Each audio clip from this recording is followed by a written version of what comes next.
Hey guys, today I'm going to go over my latest nutrition guideline. And these are I would say, my latest nutrition thoughts and things that I think work best. Um, they pretty much stay the same, I think, over the years.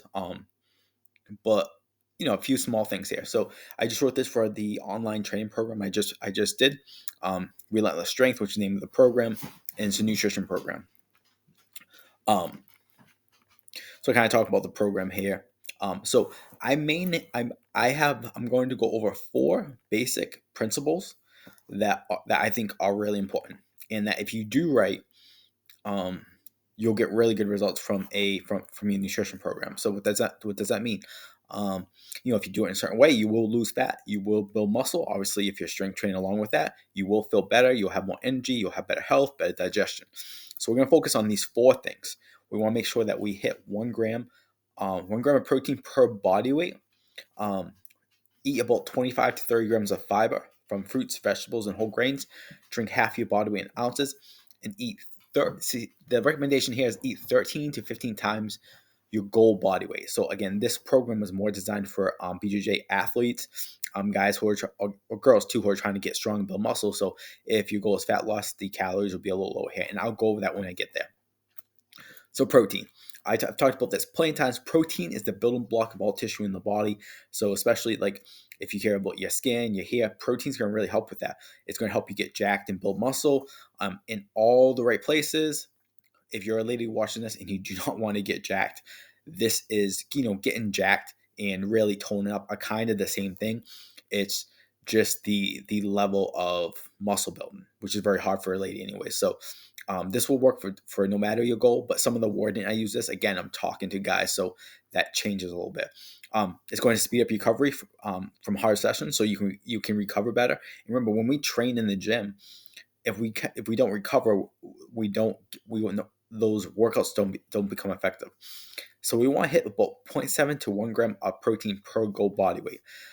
Keep it simple. I think if you have a goal body weight, if you try to hit 1 gram of that. So if your goal body weight is like a lot of the girls that train, they want to get to 130. So it'd be like 130 grams of protein a day. If you're like a guy like me, my goal right now is like 175. So I'm going to try to hit 175 grams of protein. I'm going to skip around a little bit. Oops. And I'm going to go down to some food sources.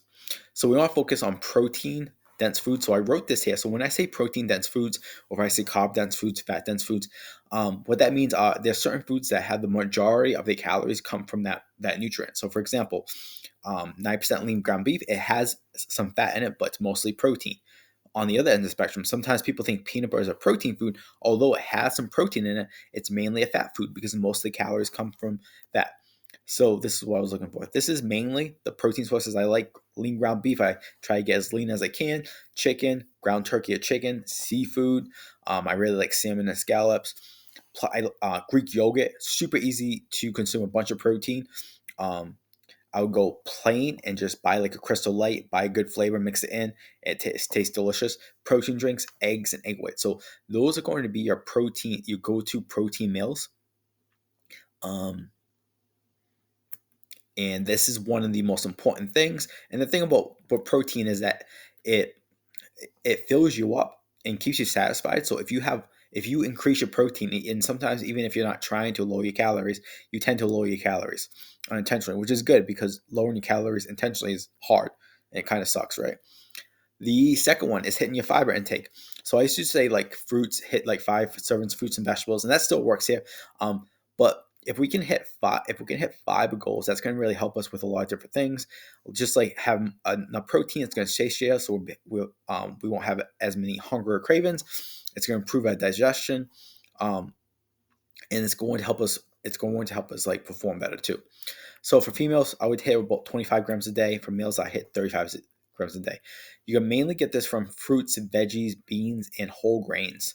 There are some things that have quite a lot of fiber in them.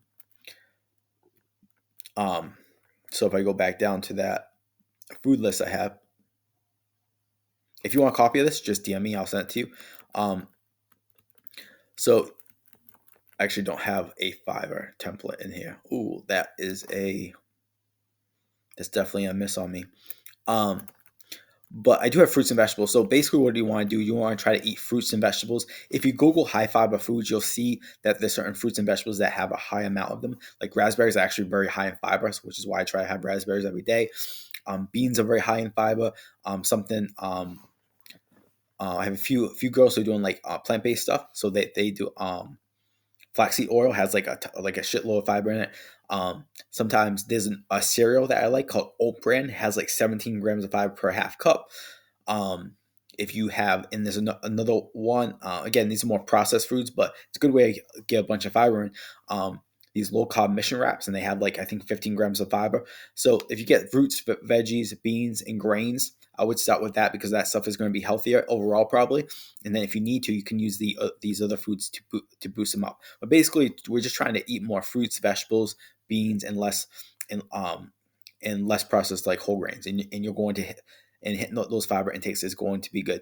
The good thing about these two things that I talk about is like the protein and the fiber is like if you actually just hit those, and it's going to be you're probably going to be in a good spot from a fat loss standpoint, from a muscle building standpoint, really for any goal.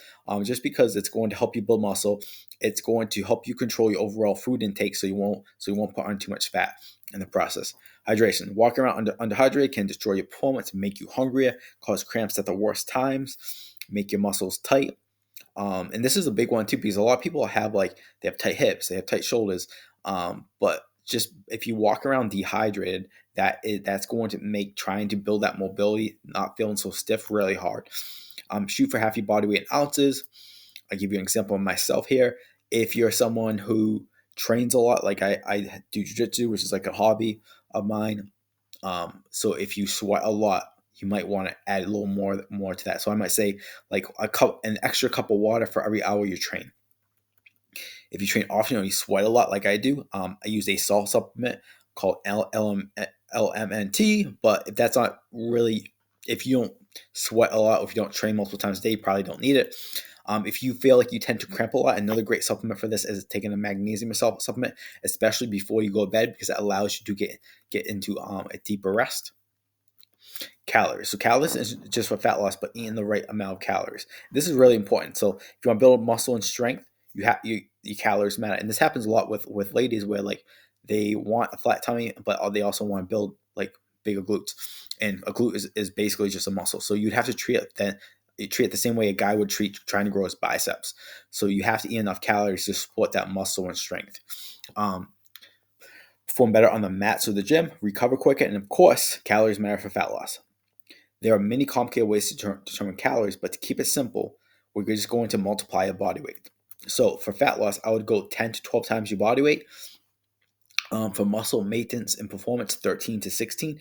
I would always aim starting on the higher end. It is best to start the high end and then drop down versus trying to go too low and then it's not working and then you have to kind of figure out what's going on.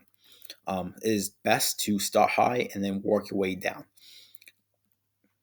So you would be in this instance, you just times your body weight by 10 to 12, and then you try to hit those calories every day within the hitting the other habits I talked about. So within those calories, that's where your protein, your fiber, and this is why when you really combine everything, it fat loss or if your goal is fat loss becomes a lot easier because it's hard to eat a lot of crappy food if you have a certain amount of calories and you have to fill a certain amount of those calories for protein and fiber. There's not going to be much room for junk. Templates. Now, like I've liked templates for a long time. Anytime like I'm really struggling with my nutrition, I like to just go back to a template. So a template is just kind of a structured way of eating. And then it's not that you always have to use it, but it allows you to give you something a little structured, not so structured and so rigid, but a little structured to get you into the habit of doing these basic things. And then eventually you don't have to follow like a template to the T. But I would say, like, if you're struggling with nutrition or if you want fast results, pick a template that I'm going to provide you. I'm going to provide you 4, and then commit to it for 90 days. Now, within these templates, you'll see 4 food categories: protein-based foods, carb-based foods, fat-based foods, and fruits and veggies. So foods. I say this is an exhaustive list. I actually provide more foods that I enjoy. So there might be foods that you don't like here that you like, as long as it's like a carb food, a protein food. So these are, I went over the proteins I like, the rice, the carbs I tend to like are rice, potatoes, sweet potatoes, beans, wraps, pasta, oatmeal. From a fruit standpoint, I like raspberries, I like apples, I love watermelon. From fats, so butter, olive oil, olives, avocados, dressing, cheeses. A lot of things that you might add to your meals, like fats and sauces, would be counted as a fat. And then plants, cucumbers, asparagus, green beans, broccoli. Again, not a super exhaustive list, but you know what a vegetable is. So, type 1, intermediate fasting. This one can work really well. What's important here is that you don't overeat before or after the fast to make up for the fact that you fast. And if you do that, the whole idea of it kind of goes to the window. Sometimes people think fasting is something magical from a fat loss standpoint, but it's just basically reducing your calories. It's easier to eat less calories when you're eating less of your when you're eating less time in your day. You're actually eating calories. So, you know, fast from 10 a.m. to 12 p.m. Try to drink 0 calorie beverages, um, coffee, water, seltzer water, diet soda, all that's good. And then you're going to break this through 3 meals. So you'd have a decent amount of protein. I would probably recommend maybe 6 to 8 ounces, and then you have a fruit and vegetable with that. And then around 3 p.m., you'd have more protein, fruit and veggie, and then for dinner would be kind of a bigger dinner. You have protein, some type of carb, a fat, fruit, and veggie. So that is template 1. Template 2 is more traditional and balanced. So every meal you're gonna have some type of protein, some type of carb, some type of fat, or fruit, veggie. So we have 3 meals, and then for a snack we just have like a protein or fruit or veggie. And with this, I will breakfast, lunch, and dinner. But as long as you're hitting these throughout the day, that's what's the most important part. Type 3, carb backloading. I did this a lot when I was younger, and I really liked it.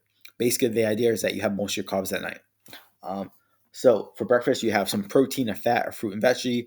For lunch, same thing: protein, fat, fruit, and veggie. And for dinner, you have protein, you have a decent amount of carbs, fat, fruit, and veggie. And then for dessert, you have another snack: protein, fruit, and veggie.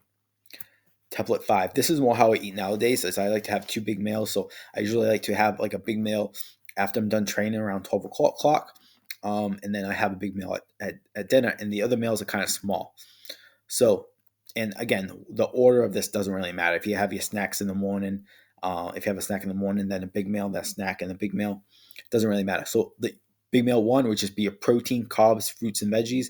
Remember, these should be big meals, so you probably want 8 to 10 ounces of like meat with these meals, or about 50 grams of protein. Same thing with meal 2, and then your snacks, you're just gonna have like maybe a smaller serving of protein with a fruit and veggie. This is a template. This is an example of the following template. So, for example, meal 1 might be 8 ounces of ground beef, 2 cups of rice, a cup of berries. Then meal 2 might be 8 ounces of chicken and 4 wraps with half a cup of cheese. So, for this example, basically you're having tacos here. And then the snacks I might have is like a protein drink with an apple. The second one, I might do a protein shake with watermelon. Don't necessarily have to have a protein drink. You could do a Greek yogurt, cottage cheese, a small serving of like meat if you want. So that is my latest nutrition. If you have any questions on it, let me know. If you want this document, I can send it to you.